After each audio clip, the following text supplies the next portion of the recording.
ಎಲ್ಲರಿಗೂ ನಮಸ್ಕಾರ. ಇಂದಿನಿಂದ ಈ ಕೆಲವೊಂದು ರಾಶಿಯವರಿಗೆ 500 ವರ್ಷಗಳ ನಂತರ ಮಹಾರಾಜ ಯೋಗ ಆರಂಭ ಆಗ್ತಾ ಇದೆ. ಇವರಿಗೆ ಆಂಜನೇಯ ಸ್ವಾಮಿಯ ಆಶೀರ್ವಾದ ನೇರ ದೃಷ್ಟಿ ಸಿಗ್ತಾ ಇದ್ದು, ಮುಂದಿನ 6 ತಿಂಗಳವರೆಗೂ ಈ ಕೆಲವೊಂದು ರಾಶಿಯವರಿಗೆ ರಾಜಯೋಗ ಆರಂಭ ಆಗ್ತಾ ಇದೆ ಅಂತ ಹೇಳಬಹುದು. ಇವರಿಗೆ ರಾಜಯೋಗ ಆರಂಭವಾಗ್ತಾ ಇರೋದ್ರಿಂದ ಮುಂದಿನ ಜೀವನವನ್ನ ಸುಖಮಯವಾಗಿ ಸಾಗಿಸ್ತಾರೆ. ಹಾಗಾದರೆ ಅಂಥ ರಾಶಿಗಳು ಯಾವುದು, ಅವುಗಳಿಗೆ ಸಿಗ್ತಾ ಇರುವ ಅದೃಷ್ಟದ ಫಲಗಳು ಯಾವುದು ಅಂತ ನೋಡೋಣ. ಅದಕ್ಕೂ ಮುನ್ನ ನೀವು ಕೂಡ ಆಂಜನೇಯ ಸ್ವಾಮಿಯ ಭಕ್ತರಾಗಿದ್ದರೆ ಈ ವಿಡಿಯೋ ಲೈಕ್ ಮಾಡಿ, ಹಾಗೆ ನಮ್ಮ ಫೇಸ್ಬುಕ್ ಪೇಜನ್ನು ಫಾಲೋ ಮಾಡಿ. ಈ ರಾಶಿಯವರು ಮುಟ್ಟಿದ್ದೆಲ್ಲ ಚಿನ್ನ ಆಗತ್ತೆ. ರಾಜಯೋಗ ಇರೋದ್ರಿಂದ ನೀವು ಮಾಡುವ ಎಲ್ಲ ಕೆಲಸ ಕಾರ್ಯದಲ್ಲಿ ಯಶಸ್ಸನ್ನು ಕಾಣ್ತೀರಾ. ದೇವರ ಆಶೀರ್ವಾದದಿಂದ ನಿಮ್ಮ ಜೀವನ ತುಂಬ ಉತ್ತಮವಾಗಿರುತ್ತೆ. ಉತ್ತಮವಾದ ಉದ್ಯೋಗವನ್ನು ಪಡೆದುಕೊಳ್ತೀರಾ.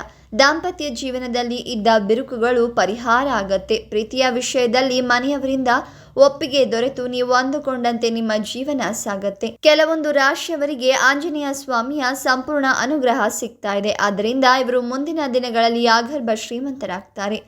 ನಾಳೆಯಿಂದ ಆಂಜನೇಯ ಸ್ವಾಮಿಯ ಆಶೀರ್ವಾದ ಅನುಗ್ರಹ ಸಿಕ್ಕು ಆಗರ್ಭ ಶ್ರೀಮಂತರಾಗುತ್ತಾರೆ. ಇನ್ನು ನಿಮಗೆ ಹೆಚ್ಚಿನ ಶುಭ ಫಲಗಳನ್ನು ಉಂಟು ಮಾಡುತ್ತೆ. 2 ದಿನಗಳಲ್ಲಿ ಮನೆಯಲ್ಲಿ ಸಂತೋಷ ತುಂಬಿರುತ್ತೆ. ಮಾನಸಿಕ ನೆಮ್ಮದಿ ಸಿಗುತ್ತೆ. ಯಾವುದೇ ನಿಮ್ಮ ಕೆಲಸ ಮಾಡಿದ್ರೂ ನೀವು ಅದರಲ್ಲಿ ಯಶಸ್ಸನ್ನು ಪಡಿತೀರಾ.